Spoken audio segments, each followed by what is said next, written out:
It seemed harmless enough. A little stamp on legal documents. Certainly not something that would launch a revolution.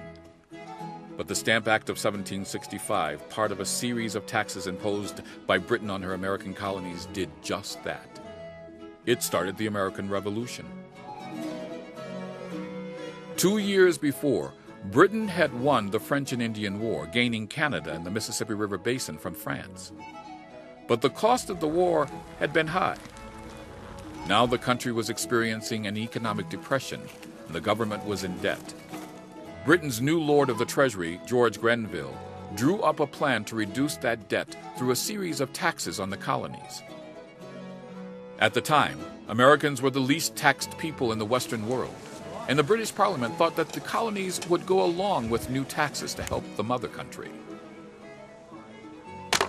However, the British government made two fundamental mistakes. It did not understand the sentiment on taxation in the colonies, and it misjudged its own supremacy over America. The reaction to the Stamp Act was explosive.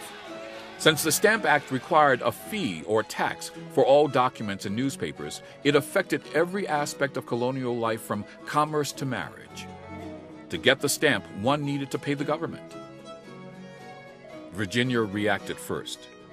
A young Patrick Henry, one of the great heroes of the American Revolution, rose in the Virginia House of Burgesses to read 7 resolutions against the Stamp Act.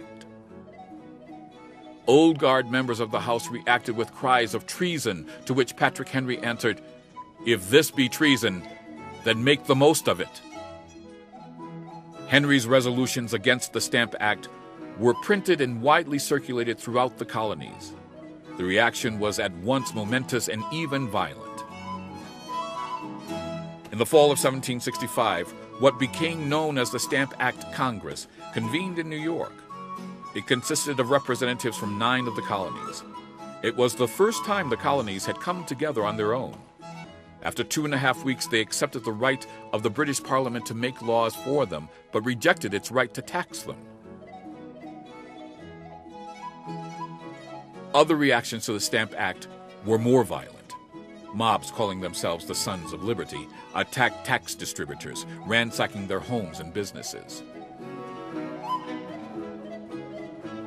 Britain's reaction to colonial protests were ambiguous.